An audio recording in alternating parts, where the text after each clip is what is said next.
عبداللہ بن مسعود رضی اللہ تعالیٰ عنہ سے مروی ہے، وہ کہتے ہیں کہ رسول اللہ صلی اللہ علیہ وسلم نے فرمایا سچائی کو اختیار کرو، اس لیے کہ سچائی نیکی کی طرف رہنمائی کرتی ہے اور نیکی جنت کی طرف لے جاتی ہے۔ یاد رکھو، آدمی سچ بولتا ہے پھر بولتے بولتے اللہ کے نزدیک صدیق لکھ دیا جاتا ہے۔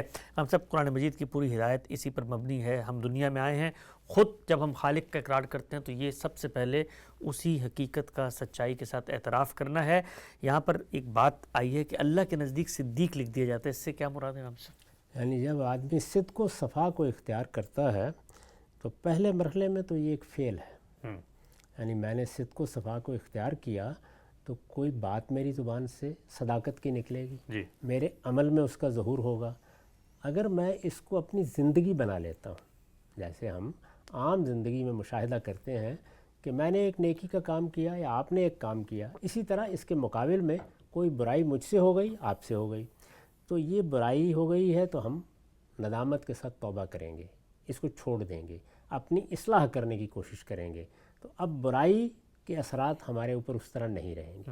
یعنی اب ہم اس آدمی کو برا آدمی نہیں کہیں گے، اس لیے کہ اس سے برائی تو ہوئی ہے، ہر انسان سے ہو جاتی ہے، لیکن اس نے اپنے آپ کو سنبھالا ہے، اپنے رب کی طرف رجوع کیا ہے، اپنا اصلاح کر لی۔ اسی طرح جب ہم نیکی اختیار کرتے ہیں تو نیکی کا سب سے بڑا ظہور کیا؟ صدق، یعنی سچائی کے ساتھ اپنے رب سے تعلق قائم کرنا، سچائی کے ساتھ دین سے تعلق قائم کرنا، یہ سچائی باطن میں اترے، یہ ہمارے ظاہر کا احاطہ کرے۔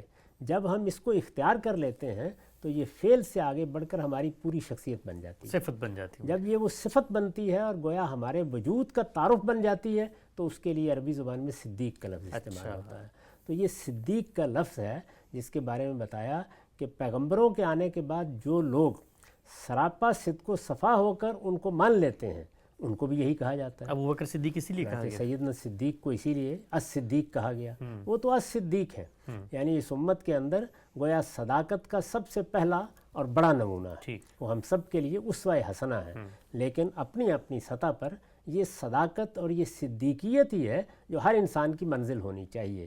تو جس وقت بندہ اس طریقے سے صدق و صفا کو اختیار کر کے آگے بڑھتا ہے اور اس میں کوئی کمزوری نہیں دکھاتا، اگر کوئی غلطی ہوتی ہے تو اپنی اصلاح کرتا ہے، تو اللہ تعالیٰ پھر آہستہ آہستہ اس کو قریب کرتے ہیں۔ اب گویا وہ صدیق کی حیثیت سے یہاں بھی اپنا تعارف حاصل کر سکتا ہے اور قیامت میں بھی اسی حیثیت سے اٹھایا جائے گا۔ تو اس کو پھر دوسری جگہ بیان کیا ہے سورہ نساء میں کہ اگر تم اللہ اور اللہ کے پیغمبر کی اطاعت پر حقیقی معنی میں قائم ہو جاؤ گے تو پھر اس کا ایک انعام ملے گا، اور وہ انعام کیا ہے؟ تمہیں معیت حاصل ہوگی۔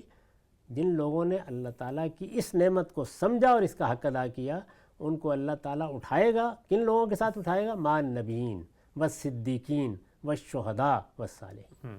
تو یہ اصل میں وہ انعام، وہ نتیجہ، وہ ثمرہ ہے جو اللہ تعالیٰ نے بیان فرمایا۔